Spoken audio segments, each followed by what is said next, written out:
Malheur aux pasteurs qui détruisent et qui dispersent les troupeaux de mon pâturage, dit l'Éternel. Vous avez dispersé mes brebis, vous les avez chassées, vous n'en avez pas pris soin.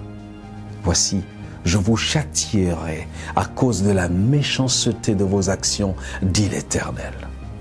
Gémissez, pasteurs, et criez, roulez-vous dans la cendre, conducteurs de troupeaux, car les jours sont venus où vous allez être égorgés. Je vous briserai et vous tomberez comme un vase de prix.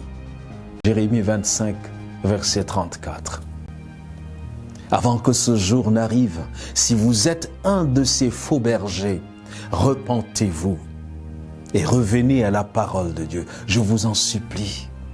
Ce qui m'attriste aujourd'hui, c'est la vue de cette foule semblable à des moutons que l'on mène à la boucherie. Des millions de personnes à travers le monde sont sous le coup de l'enchantement de Satan.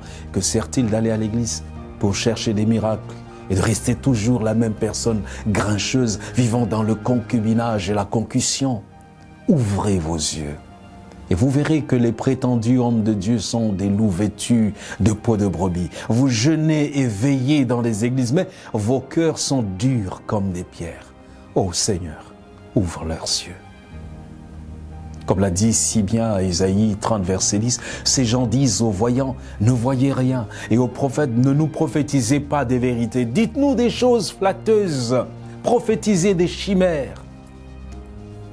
Et ils sont bien servis. Ces faux prophètes disent ce qu'ils veulent entendre. Vous aurez le visa, vous allez vous marier, vous avez une belle destinée, mais il y a quelqu'un qui vous bloque, qui veut l'étouffer. Vous avez votre étoile et quelqu'un veut l'étouffer. Vous devez faire des sacrifices et faire des offrandes pour attirer votre bénédiction. Le péché n'est pas dénoncé.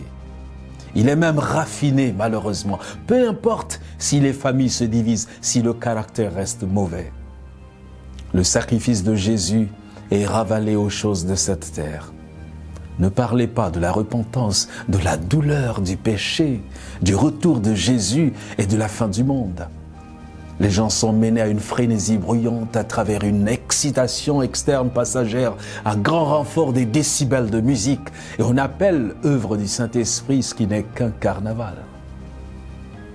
Le faux parler en langue, d'autres exercices bruyants ont été considérés comme des dons de Dieu à l'Église. Plusieurs se sont ainsi laissés tromper.